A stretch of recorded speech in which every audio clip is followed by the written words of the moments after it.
El lunes que viene arranca el peor periodo estacional del año para los índices americanos y lo hace con una volatilidad extrema. En lo que llevamos de mes de septiembre hemos registrado la peor semana del año con una caída de más del 4% y esta semana estamos recuperando prácticamente todo lo perdido, con una subida cercana al 4%. En este vídeo te voy a mostrar las banderas rojas que hacen que este mercado sea poco saludable y los motivos por los que pienso que hay que ser muy, pero que muy cauteloso.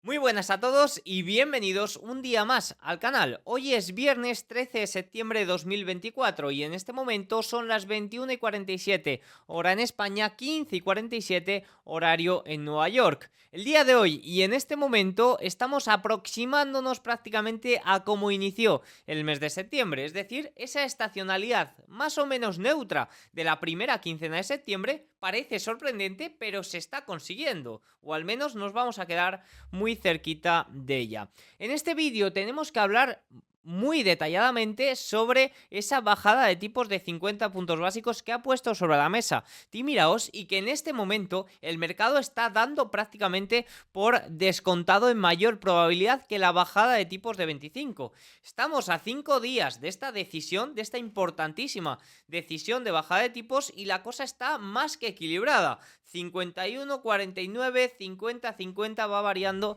entre estas probabilidades de descuento por parte del mercado. Evidentemente esto hace que los mercados estén muy a la expectativa de lo que pueda pasar y que la volatilidad de cara a la reunión de la Reserva Federal del miércoles 18 de septiembre, miércoles que viene, sea muy elevada. Además, vamos a arrancar el lunes el peor periodo estacional del año para el principal índice americano, el S&P 500, pero en general para todos los índices, y es que hay muchas banderas rojas en el mercado. Estamos de nuevo a menos de un 1% de máximos históricos. ¿Se puede conseguir esos máximos históricos?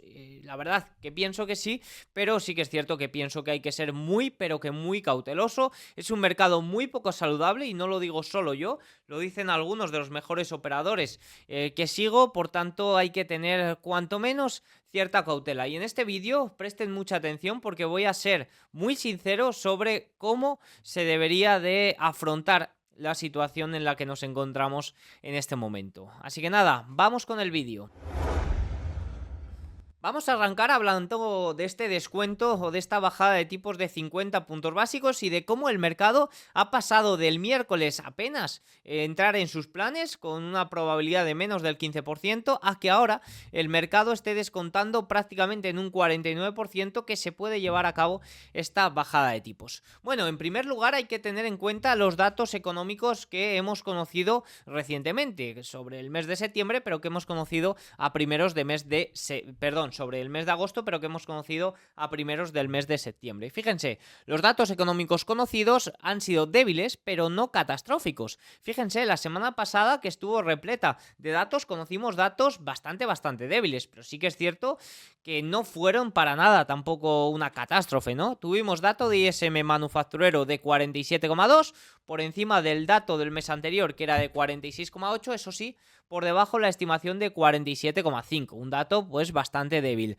Tuvimos datos de ofertas de empleo JOLTS, que fue catastrófico, pero hay que tener en cuenta que son los datos de ofertas de empleo a cierre de julio, es decir, que tiene en cuenta todos esos efectos del huracán Beryl que eliminó gran parte de las ofertas de empleo de Texas, pero aún así fue un dato muy débil de 7.633.000 ofertas de empleo cuando se esperaban más de 8 millones, es decir, fue un dato muy débil. Conocimos el dato de ISM Servicios que, oye, aportó cierta tranquilidad, aunque ni mucho menos fue brillante, un dato de 51,5 por encima del 51,4 del mes de julio, pero eso sí, y también por encima de las estimaciones de 51,1, pero eso sí, no fue ni mucho menos un dato brillante. Incluso las partidas de empleo tampoco fueron muy positivas. Datos de empleo ADP, bueno, pues salió por debajo de las 100.000 nuevos empleos privados, eso está muy por debajo de las 145 que se esperaban, es decir, un dato muy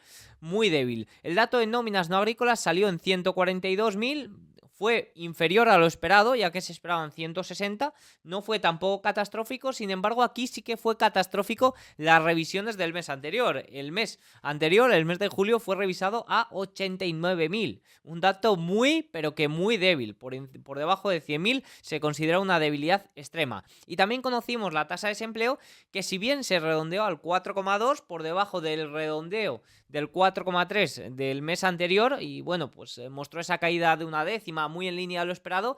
Oye, si nos vamos al detalle y no al redondeo, vemos cómo la reducción es inferior. ¿Por qué? Pues porque el redondeo del mes anterior fue al alza, es decir, era un dato de 4, no sé si 25,8, una cosa así, y el dato de desempleo de este último mes, la tasa de desempleo era de 4,23, una cosa así. Uno se redondea al alza y otro a la baja, pero en realidad no hay tanta diferencia. Esto es importante. Pero bueno, el viernes pasado hablábamos de que el mercado estaba descontando de nuevo que la Reserva Federal iba tarde. De hecho, el S&P 500 cerró en los 5.400 puntos. Perdió más de un 4% porque los datos económicos eran muy, muy débiles y a falta del dato de inflación, el mercado descontaba que sí, que se debía llevar a cabo una bajada de 50 puntos básicos.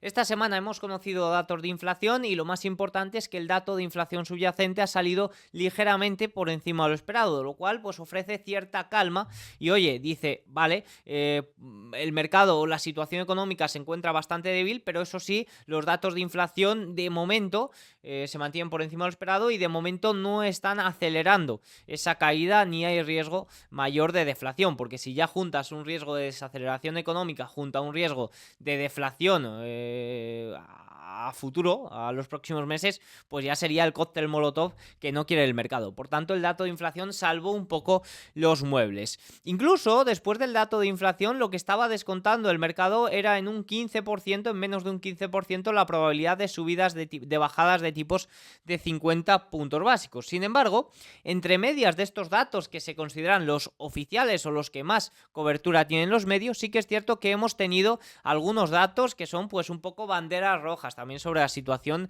del consumidor. Sobre todo hemos tenido estimaciones a futuro de algunas compañías dedicadas a la venta minorista, como todas estas de Dollar General y demás, que han sido datos muy muy débiles. Incluso han visto desplomes de más de un 20 y casi un 30% en bolsa porque sus estimaciones a futuro eran muy débiles. También hemos tenido publicación del libro Beggy de la Reserva Federal, que mide un poco el sentimiento del mercado y un poco la situación económica, y fueron comentarios o se vieron comentarios bastante débiles. Pero todas estas banderas rojas o ruidos sobre lo que el mercado podría esperar y descontar esa bajada de 50 puntos básicos llegó al culmen el día de ayer con la publicación de un artículo de Tim Iraos del Wall Street Journal, que ya todos los inversores saben que tiene filtraciones por parte de los miembros de la Reserva Federal, de ahí que su artículo sea tan importante. Aquí tienen el artículo, si les interesa verlo en la web, bueno, pues aquí lo tienen. Yo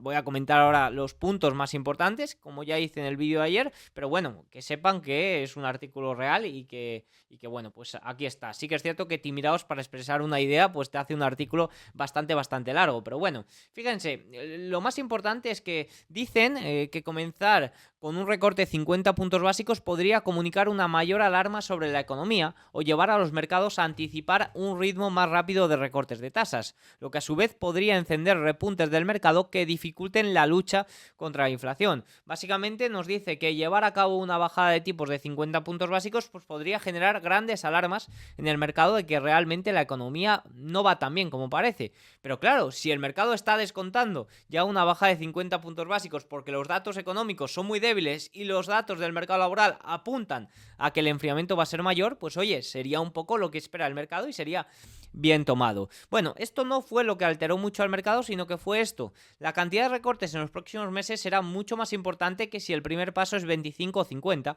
lo cual es una decisión difícil, dijo Jon Faust, quien desempeñó como asesor principal de Powell hasta principios de este año, es decir, sabe realmente lo que va a pasar, porque a principios de este año ya claramente sabían cómo iba a evolucionar todo esto, ya que, oye, a partir de marzo los datos de inflación fueron bastante mejores, a partir de abril, mejor dicho.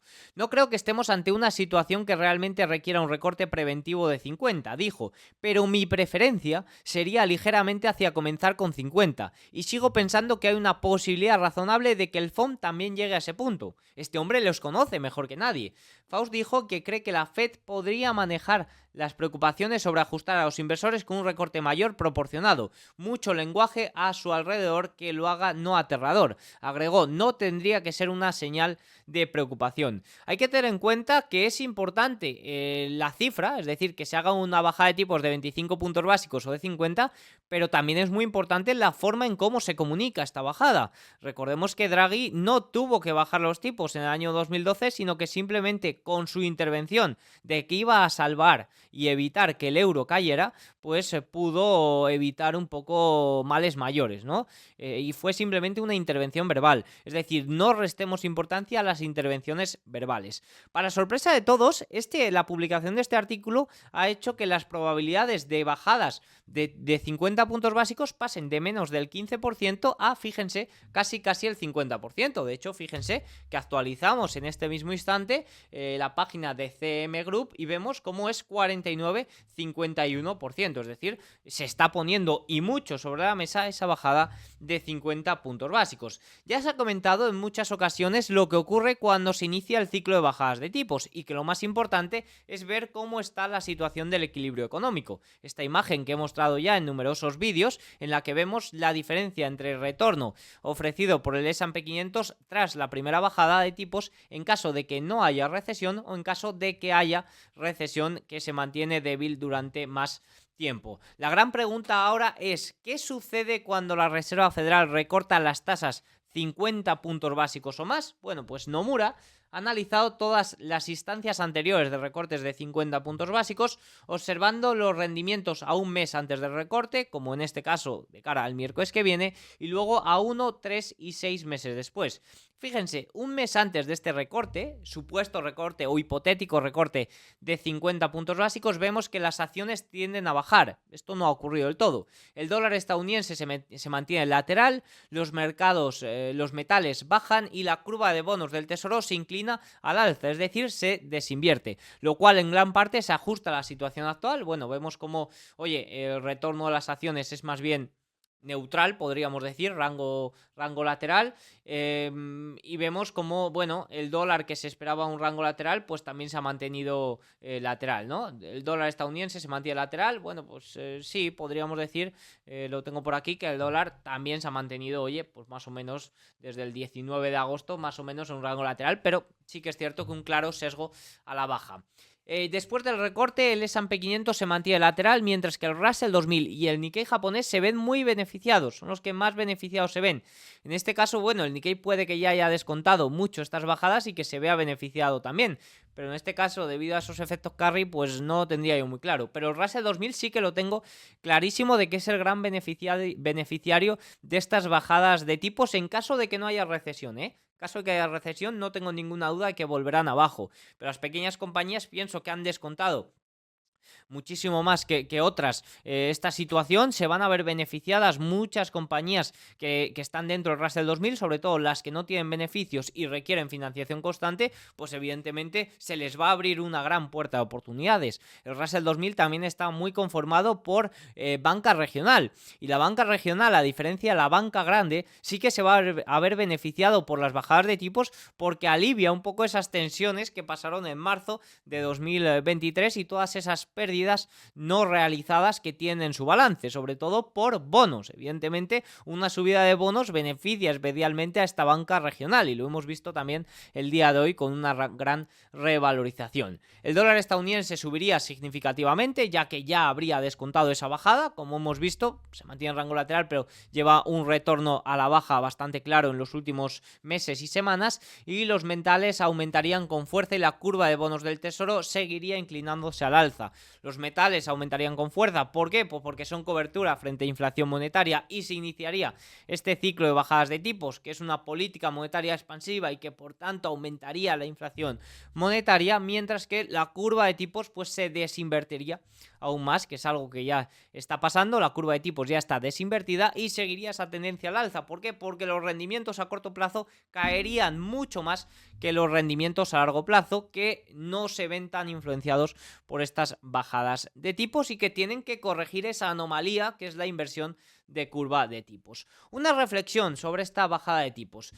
Todavía quedan unos días de mucho ruido y mucha volatilidad. Sobre todo quedan días de muchísima volatilidad. Hay que tener en cuenta que quedan todavía 5 o 6 días para esta bajada de tipos, que es el miércoles 18 de septiembre, y el panorama, pues hay que ser sincero, está muy equilibrado. No sabemos a ciencia cierta qué va a decidir la Reserva Federal y eso genera gran incertidumbre y volatilidad. Que los 50 puntos básicos vuelvan a estar sobre la mesa significa que la volatilidad de las acciones y las tasas puede encontrar una oferta. La falta de estabilidad en la política implica más volatilidad en los precios al contado de los activos, no lo contrario. Esto decía Goldman Sachs en su informe de cierre de mesa de trading de ayer.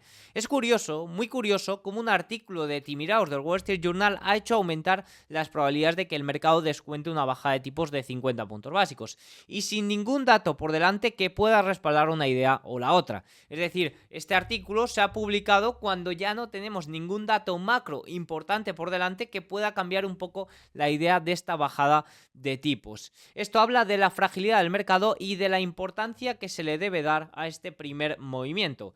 Comenzar con un recorte de 50 puntos básicos podría comunicar una mayor alarma sobre la economía o llevar a los mercados a anticipar un ritmo más rápido de recortes de tasas. Sin embargo, sí que es cierto que algunos datos y sectores lo están pidiendo a gritos. Es decir, si vengo diciendo por este canal durante el último mes que muchos datos económicos, sobre todo datos de ISM manufactura, datos de comercios de venta minorista, sobre todo los percentiles más bajos de la sociedad y también de las empresas, el Russell 2000, están pidiendo a gritos esta bajada de tipos y más que 25 puntos básicos, porque lo han estado descontando en numerosas ocasiones cuando se publicaban estos datos, pues evidentemente es algo necesario, y una bajada de tipos de 50 puntos básicos, si va acompañado de los comentarios correctos, no deberían asustar. Sin embargo, también existe un gran riesgo justo en este momento, que el mercado está descontando esta bajada o mayor probabilidad de esta bajada de 50 puntos básicos, y es que no se dé, que solo se dé una bajada de 25 puntos básicos, que no se lleva a cabo con un lenguaje correcto, con un lenguaje agresivo, y que en ese caso el mercado reaccione mal. Yo lo que sé o lo que tengo pensado es que o lo que creo que va a pasar es que si se lleva a cabo una baja de 25 puntos básicos debe de ir acompañada de un discurso agresivo, de que en caso de que los datos de empleo salgan débiles se pueden llevar a cabo mayores bajadas, y en caso de que se lleve a cabo una baja de 50 puntos básicos debe de ir acompañada de un discurso de cautela, de un discurso de que la economía se mantiene rígida y de que no hay grandes alarmas, porque el mercado podría reaccionar muy mal tanto a la bajada de 25 como a la bajada de 50 si no se lleva a cabo con la comunicación correcta. Eso es un poco lo que pienso sobre esta bajada. Y ahora voy a abrirme. Más aún, vamos a hablar un poco de lo que pienso a partir de ahora y de, sobre todo, como punto principal, pues esta estacionalidad. Fíjense que el S&P 500 ya ha cerrado en 5.626 puntos. Es decir, ha cerrado prácticamente plano estas dos primeras semanas de septiembre. Y aunque parece muy loco por todo lo que hemos vivido, esa caída de la semana pasada, la recuperación de esta semana, incluso ese movimiento el miércoles, que parecía que íbamos a perder de nuevo los 5.400 en el S&P 500, pues fíjense cómo vamos a cerrar la primera quincena prácticamente neutral. La estacionalidad marca que es más bien neutral, un poquito alcista, pero oye, neutral, y prácticamente lo hemos conseguido. Claro, ahora la pregunta es, ¿cumplirá la estacionalidad la segunda quincena, que ya saben que es el peor periodo estacional del año? Bueno, pues vamos a ver algunos puntos importantes. Esta semana el S&P 500 ha logrado posicionarse de nuevo a menos de un 1% de máximos históricos. Posiblemente tengan la sensación de una clara dispersión en el mercado. Yo, si os soy sincero, tengo la sensación de una clara dispersión del mercado durante esta semana. Y no es algo que tenga yo solo. De hecho, hay numerosos indicadores que miden el número de empresas que marcan del New York Stock exchanges que marcan nuevos máximos y nuevos mínimos y está dando señales de alarma. Es decir, estamos viendo una señal de dispersión en el mercado que suele ser acompañante de una gran caída. No lo he puesto porque no es un indicador que siga ni que tampoco conozca en profundidad, pero sí que es cierto que hay ciertos indicadores de dispersión del mercado que vaticinan o que suelen ocurrir. También dan muchísimas señales falsas y por eso no lo pongo, pero sí que es cierto que en este momento es curioso porque están dando unas grandísimas señales de dispersión. De hecho, creo que han hecho 3 o 4 días consecutivos señalizando esto. Como digo, dan muchísimas señales falsas. Evidentemente, un reloj sin pila da bien la hora 2 veces al día, y esto pues un poco parecido, pero es cuanto menos curioso justo en este punto de máximos históricos o cercanos a ellos. No se preocupen, ya que ni los mayores expertos logran atinar con los movimientos de estos días. Fíjense, este es el gráfico de 4 horas del S&P 500 desde prácticamente junio. Y si ven, hay un rango lateral muy amplio, pero un rango lateral que desespera mucho al mercado. Creo que, perdón, a los analistas. Creo que lo que más puede desesperar a un analista es un rango lateral que no se espere, porque un analista está constantemente buscando estructuras de ruptura al alza, de ruptura a la baja, y que se mantenga en rango lateral puede llegar a ser algo desesperante para los analistas. Y recalco analistas porque lo vais a entender un poco más adelante. De hecho, operadores de volatilidad como Spot Gamma advierten de que pese al potencial alcista de este momento, el mercado está dando síntomas de ser poco saludable y donde la liquidez es muy escasa. Por lo tanto, aunque técnicamente, al igual que yo ya he indicado que cambio mi postura tácticamente alcista porque el mercado cerró por encima de los 5.520 el miércoles y bueno, a la vista está como está camino de máximos históricos, sí que es cierto que están muy preocupados por la gran volatilidad que acecha bajo la superficie y de hecho por la entrada de esta estacionalidad el 16 de septiembre habría que cambiar un poco esta estructura a potencialmente bajista, ¿no? Pero nos están advirtiendo de que la situación está siendo preocupante, sobre todo en el tema de volatilidad y en el tema de que el mercado se muestra poco saludable por esa dispersión también comentada. De hecho, es el gran giro de mercado vivido el miércoles lo que causó este mercado poco saludable, ya que fue debido a los comentarios del CEO de Nvidia que vinieron justo en un momento donde el S&P 500 estaba intentando perder ese 5.400, es decir, ahí había una clara gamma negativa que aumenta mucho la volatilidad y luego sobre todo se llevó a cabo esas órdenes de compra, esas opciones de compra por operadores a vencimiento diario, es decir, lo que ha movido el mercado y sobre todo a Nvidia y ha arrastrado al mercado miércoles, jueves, hoy sí que es cierto que se ha visto acompañado por el Russell 2000, pero sobre todo miércoles y jueves ha sido opciones a vencimiento diario de Nvidia o con vencimiento a muy corto plazo, de hecho una gran parte vencía hoy, 13 de septiembre, el otro será para el viernes que viene, por tanto, la verdad es que los operadores a vencimiento diario han movido el mercado esta semana y eso es un síntoma de poca liquidez y de mercado poco saludable. La volatilidad se mantiene muy elevada, fíjense como el VIX sí que es cierto que ha corregido por debajo de 20, nivel de alta volatilidad, pero el VVIX, que son las opciones sobre ese propio VIX, se mantiene por encima de 100, que es un nivel de altísima volatilidad, y fíjense cómo se mantiene muy cerca o por encima de este nivel de 100 prácticamente desde el 5 de agosto, es decir, llevamos desde el 5 de agosto con una volatilidad muy elevada, aunque se haya aproximado a nuevos máximos, y de ahí pues también la explicación a esas grandes caídas. Lo cierto es que la estructura en estos momentos no está para nada clara, la volatilidad es muy alta y el mercado es muy inestable y poco saludable, como ya ha dicho Spot Gamma. Y lo cierto es que hay muchísimos frentes abiertos para estas próximas semanas, que son banderas rojas para el mercado. Fíjense, hoy, viernes 13 de septiembre, finaliza el segundo mejor periodo del año para las recompras corporativas. Esto estaba añadiendo más de 6.000 millones de dólares al día al mercado. Evidentemente esto finaliza o se reduce en gran parte de cara a la semana que viene. Estamos viendo como los fondos sistemáticos, los CTA, en este momento no están ejerciendo ni grandes compras ni grandes ventas, es decir, están con un percentil bastante elevado, 8,4, la caída de la semana pasada les pilló sin prever grandes ventas y la subida de esta semana les ha pillado sin prever grandes compras. Por tanto, llevan 2 semanas sin hacer prácticamente nada y con un posicionamiento que, oye, puede llevar a cabo grandes ventas en caso de que haya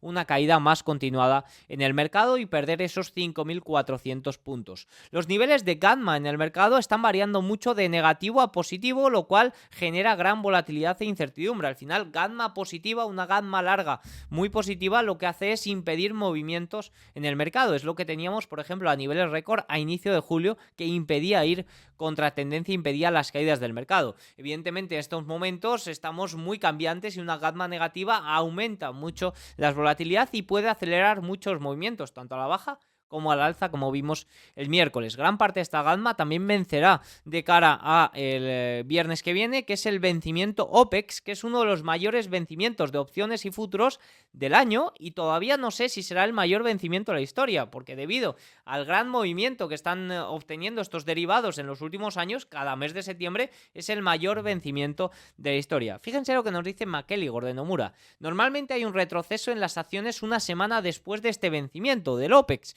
Sin embargo, en los últimos 5 años se ha adelantado este fenómeno a la semana de antes. Y ya durante este año hemos visto como antes del vencimiento se daban grandes ventas. Lo vimos en junio en las acciones de Nvidia, lo vimos en julio también en el S&P 500, siempre que la gamma es más relevante. Por tanto, cuidadito con esta semana y estos vencimientos, que será muy importante. También el miércoles iniciará este ciclo de bajadas de tipos y lo hace con una situación muy equilibrada que genera incertidumbre y volatilidad.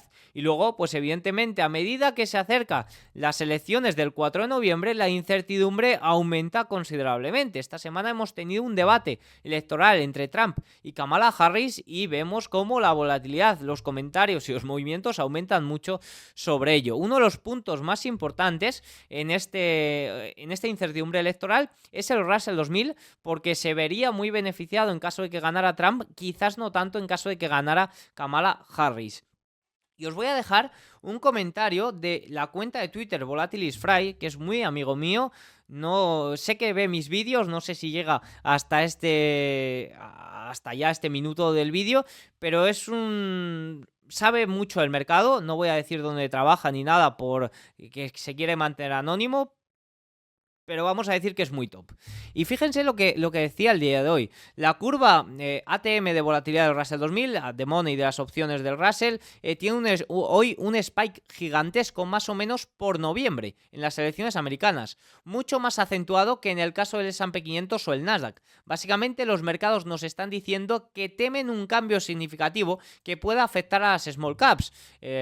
Pifias de regulación fiscal, laboral, impuestos, es decir, una victoria de Kamala Harris, que sería lo que menos beneficia. Dicho de otra forma, los mercados están bastante inquietos, con el futuro sumamente incierto, que se abre entre dos alternativas que pueden afectar de una forma radicalmente distinta a estas pequeñas compañías. Es decir, nos habla de esa gran incertidumbre y volatilidad, un poco a la espera de lo que pueda pasar en las elecciones. Comentario a destacar, sobre todo por la gran importancia y los grandes conocimientos que tiene VolatilisFry. Y luego, un punto, ya aquí me voy a abrir y voy a comentar varios puntos. Viendo todas estas banderas rojas, el Diego analista lo tiene claro. El Diego analista se pondría corto, ya que está viendo las señales posibles para que se dé una caída bastante fuerte en el mercado, una mayor caída de lo que hemos visto hasta ahora. El Diego analista, como os digo, soy sincero, se pondría corto, es que lo tiene muy claro. ¿Qué ocurre? Bueno, pues ocurre que el Diego analista no gestiona, no mide el riesgo, y el Diego analista simplemente se dedica a analizar la situación del mercado. Y ahora os voy a hablar como el Diego gestor o el Diego asesor, porque yo soy asesor financiero, estoy certificado por la CNMV, tengo el CISI y todas estas cosas, y por tanto soy asesor. No ejerzo en este momento, pero soy asesor y ejerceré en algún momento. Y el Diego, que gestiona, en este caso, su propio capital, alguna cuenta por ahí, pero su propio capital generalmente, bueno, pues sabe que el mercado es irracional en muchas ocasiones, y lo peor de todo, que puede mantenerse irracional durante mucho tiempo, hasta tal punto de desesperar a los analistas o, lo que es peor, quebrarles. Es decir, aunque el Diego analista está haciendo un análisis y está viendo que hay muchas banderas rojas y que se debería de poner corto, el Diego gestor, yo con mi dinero, con la gestión de mi capital, ni mucho menos lo haría, ni mucho menos eliminaría todo y me pondría corto, porque comprendo la gestión del riesgo. Por tanto, el Diego gestor o asesor comprende lo que es la gestión de riesgo e intenta que cualquiera de los escenarios planteados sea positivo o por lo menos no muy negativo. Es decir, el Diego gestor gestiona el riesgo e intenta que si el mercado va al alza, pues sea beneficioso, y si el mercado va a la baja, pues si no logra que sea beneficioso con las coberturas que tiene, pues al menos perder lo menos posible, ¿no? Es decir, quiero diferenciar entre el Diego analista y el Diego gestor, y el Diego gestor es mucho más importante. Sabe que se pueden alcanzar máximos históricos y está posicionado para ello. ¿Cómo estoy posicionado para beneficiarme estos máximos históricos? Pues básicamente con mis inversiones en fondos,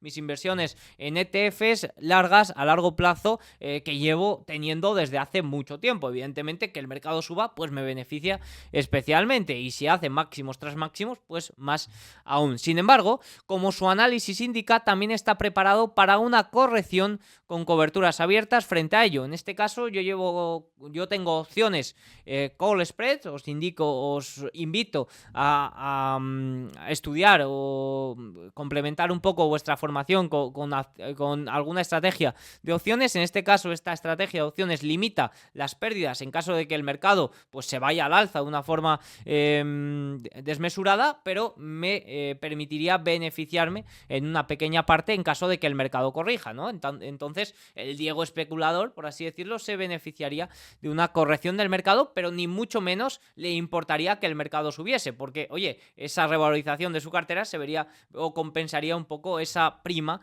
o esa pérdida por ese call spread que tiene abierto. Y también, esta especulación a la baja es con el objetivo de obtener beneficio en caso de beneficiarme, y oye, aunque pierda capital por el lado de mis largo plazo, ¿no?, de esos fondos y de esos ETFs, pues el objetivo es posicionarse, usar esa liquidez ganada para posicionarse luego en el momento pues más oportuno. Y luego también, como forma de cobertura, o que pienso que puede actuar como cobertura, que así lo llevo haciendo durante este año 2024, pues tengo los bonos, que espero que tengan cierta continuidad en el movimiento con este ciclo de bajadas de tipos, o que al menos pues no pierdan todo este movimiento que han ganado durante el año. Ya he recogido gran parte de estos beneficios. Ahora, aquí se juntan varias cosas: que soy analista, que tengo una gestión del riesgo desde mi punto de vista bastante medida, para que me dé un poco igual lo que pase, o al menos que me dé no perjudicar mi cartera de una gran forma en caso de que ocurra lo que ocurra. Pero si no te consideras especulador y te consideras un inversor mucho más tranquilo, pues hay una forma de gestión de riesgo que es mucho más sencilla, que es simplemente recoger parte de los beneficios, ni mucho menos todo, ni mucho menos tienes que vender todo. Pero en caso de que no te sientas seguro, en caso de que pienses que el mercado pues o puede corregir o puede tener un periodo de más incertidumbre, rangos laterales y demás, si quieres estar un poco seguro, pues haz lo que está haciendo Warren Buffett, que es vender gran parte de tu cartera. En este caso, Warren Buffett, un 25% de los activos de Berkshire Hathaway lo tiene en liquidez para beneficiarse en caso de que el mercado dé ciertas oportunidades, ¿no? Esa es la forma más sencilla de cubrirse ante posibles correcciones que tenga el mercado. Espero haber sido claro. Quiero diferenciar mucho entre el Diego analista, que el análisis le dice que se tiene que poner corto, y el Diego gestor, que ni mucho menos se pone corto. Por eso me hace gracia cuando hago un análisis y me dicen, pues ponte corto si tan seguro estás. Es que el Diego gestor no concibe vender todo y ponerse corto, porque tiene una gestión de riesgo. Trata de beneficiarse de cualquier caso, como digo. Si marca máximos históricos, por mí encantadísimo. En caso de que corrija, bueno, pues tengo ahí esa parte especulativa que me puede dar cierto dinero y que puedo luego aprovechar en caso de ir al alza, ¿no? Pues eso es un poco cómo actúo, o el planteamiento para el que enfoco esta próxima quincena o este próximo periodo del mercado. No voy a hablar del cierre de sesión el día de hoy, porque ya tendremos tiempo de hablar de ello en el vídeo del domingo de cierre de sesión. Simplemente decir que el S&P 500 ha cerrado muy cerquita de máximos históricos, o muy cerquita de los máximos recientes, y que el oro ha marcado nuevos máximos históricos también de forma consecutiva después del día de ayer, sobre todo beneficiándose de la caída de los rendimientos, de la debilidad del dólar, porque el mercado está descontando 50 puntos básicos. Así que nada, espero que les haya gustado mucho el vídeo. Si es así, hacedmelo saber con un like, un comentario, y nos vemos el domingo. Chao.